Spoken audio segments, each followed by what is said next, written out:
ನಮಸ್ಕಾರ.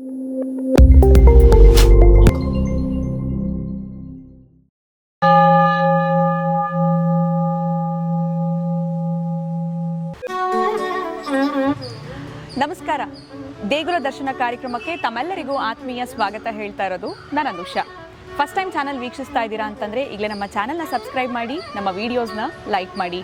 ಇನ್ನು ಇವತ್ತು ನಾನು ಯಾವ ದೇವಸ್ಥಾನಕ್ಕೆ ಬಂದಿರಬಹುದು, ಆ ದೇವಸ್ಥಾನದ ಹಿನ್ನೆಲೆ ಏನು, ಇಲ್ಲಿ ಏನೆಲ್ಲ ವಿಶೇಷವಾಗಿರುವಂಥ ಪೂಜೆಗಳು ನಡೆಯುತ್ತೆ, ಎಷ್ಟು ಪುರಾತನವಾಗಿರುವಂಥ ದೇವಸ್ಥಾನ, ಇವೆಲ್ಲವನ್ನೂ ಕೂಡ ನೀವು ತಿಳ್ಕೊಳ್ಬೇಕು ಅಂತ ಕಾಯ್ತಿದ್ದೀರಲ್ವಾ?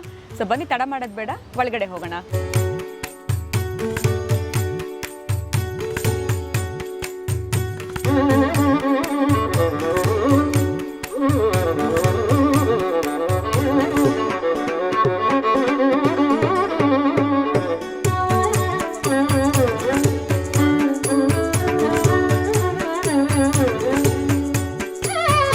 ನಾನು ಗಂಟೆ ಆಂಜನೇಯ ಸ್ವಾಮಿ ದೇವಸ್ಥಾನದಲ್ಲಿದ್ದೀನಿ. ಇಲ್ಲಿನ ಮುಖ್ಯ ಅರ್ಚಕರಾಗಿರುವಂತಹ ಸುಧಾಕರ್ ಶಾಸ್ತ್ರಿ ಅವರಿದ್ದಾರೆ. ಅವ್ರನ್ನ ಕಾರ್ಯಕ್ರಮಕ್ಕೆ ಬರಮಾಡ್ಕೊಳ್ಳೋಣ. ನಮಸ್ತೆ, ಕಾರ್ಯಕ್ರಮಕ್ಕೆ ಸ್ವಾಗತ. ಈ ಒಂದು ದೇವಸ್ಥಾನದ ಹಿನ್ನೆಲೆ ಯಾವಾಗ ಪ್ರಾರಂಭ ಆಯಿತು, ಇದರ ಕುರಿತಾಗಿ ನಮ್ಗೆ ತಿಳಿಸ್ಕೊಳ್ಳಿ ಸರ್. ಇದು ಪ್ರಳಯ ಕಾಲದ ಗಂಟೆ ಆಂಜನೇಯ ಸ್ವಾಮಿ ದೇವಸ್ಥಾನ ಅಂತಕ್ಕಂಥದ್ದು. ಪ್ರಳಯ ಅಂದರೆ ಹಳೆ ಕಾಲದ್ದು ಅಂತಕ್ಕಂಥದ್ದು ಅಂತ ಅಷ್ಟೇ, ಇನ್ನೇನಿಲ್ಲ. ಪ್ರಳಯ ಆಗ್ಬೇಕಾದ್ರೆ ಇನ್ನೇನು ಗಂಟೆ ಬಾರಿಸುತ್ತೆ ಅಂತಕ್ಕಂಥದ್ದು ಏನಿಲ್ಲ.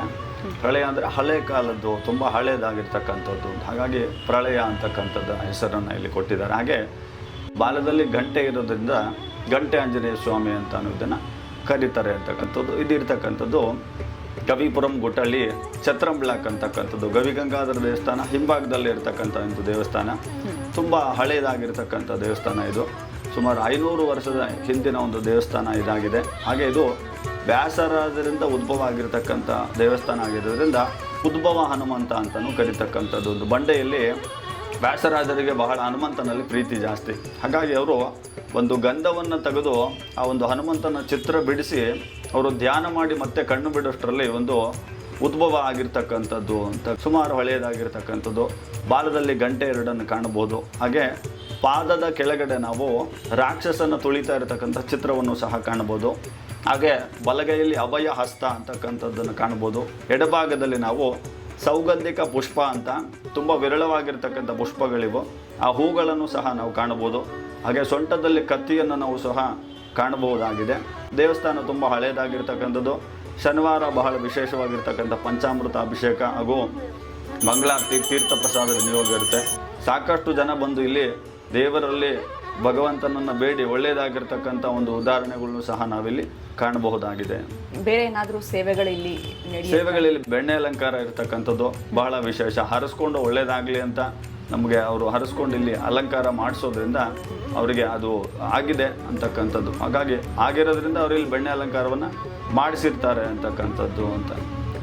ಇಲ್ಲಿ ಸ್ಥಳೀಕರು ಇರತಕ್ಕಂಥವ್ರು ಇಲ್ಲಿ ಬಂದು ದರ್ಶನ ಮಾಡ್ತಾರೆ ಅಂತಕ್ಕಂಥದ್ದು. ಹಾಗಾಗಿ ಇದು ತುಂಬ ಹೊರಗಡೆ ಪ್ರಪಂಚಕ್ಕೆ ಇದು ಗೊತ್ತಾಗದೇ ಇರೋದ್ರಿಂದ ಸ್ಥಳೀಕರು ಇಲ್ಲಿನ ಜನ ಏನಿದ್ದಾರೆ ಅವ್ರು ಬಂದು ಇಲ್ಲಿ ದರ್ಶನವನ್ನು ಮಾಡಿ ಹೋಗ್ತಾರೆ ಅಂತಕ್ಕಂಥದ್ದು ವಿಶೇಷ.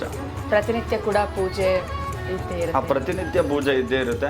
ಪ್ರತಿನಿತ್ಯ ಅಭಿಷೇಕ ಇರುತ್ತೆ. ಕ್ಷೀರಾಭಿಷೇಕವನ್ನು ಮಾಡಲಾಗುತ್ತೆ.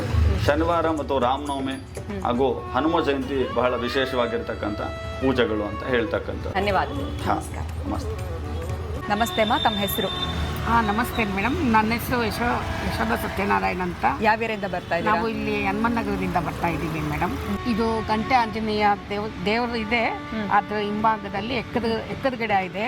ಅದರ ಎದುರುಗಡೆ ಅರಳಿ ಮರ, ನಾಗರಕಟ್ಟೆ, ಇದು ಸುತ್ತಮುತ್ತ ಇರೋದ್ರಿಂದ ಇದು ನಮಗೆ ಒಂದು ಒಳ್ಳೆ ಒಳ್ಳೆ ಫಲ ಸಿಗುತ್ತೆ ಅಂತ ಹೇಳಿದ್ರು. 48 ದಿವಸದ ಕಾಲ ಈ ಪೂಜೆ ಮಾಡಿದ್ರೆ ನಮಗೆ ನಮ್ಮ ಕೋರಿಕೆಗಳು ನಮ್ಮ ಮನಸ್ಸಿನಲ್ಲಿ ಪಾಸಿಟಿವ್ ಬರುತ್ತೆ. ನಮಗೆ ನೋವು, ಬಾಧೆ, ಮದುವೆ, ಮುಂಜಿ, ಮಕ್ಕಳಾಗ್ದಲ್ಲಿ ಇದೆಲ್ಲ ನೆರವೇರುತ್ತೆ ಅಂತ ಹೇಳಿದರು. ಶ್ರದ್ಧೆಯಿಂದ ಮಾಡ್ತಾ ಇದ್ದೀವಿ.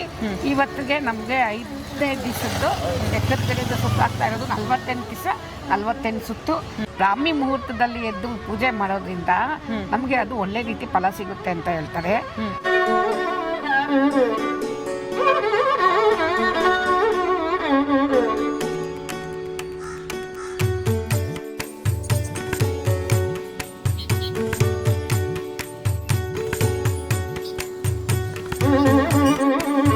ನೋಡಿದ್ರಲ್ಲ ವೀಕ್ಷಕರೇ, ಈ ಗಂಟೆ ಆಂಜನೇಯ ಸ್ವಾಮಿ ದೇವಸ್ಥಾನದ ವಿಶೇಷತೆ ಏನು ಅನ್ನೋದ್ರ ಬಗ್ಗೆ ನಮಗೆ ಗುರುಗಳು ತಿಳಿಸಿದ್ರು.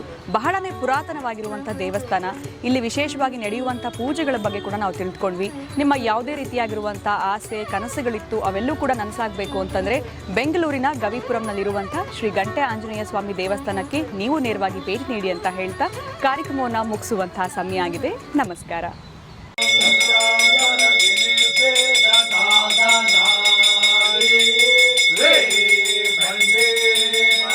ಈ ವಿಡಿಯೋ ನಿಮಗೆ ಇಷ್ಟವಾದರೆ ನಮ್ಮ ಮುಂದಿನ ಪ್ರಯಾಣಕ್ಕೆ ನಿಮ್ಮ ಕಿರು ಕಾಣಿಕೆಯಿಂದ ಕೈ ಹಿಡಿಯಿರಿ.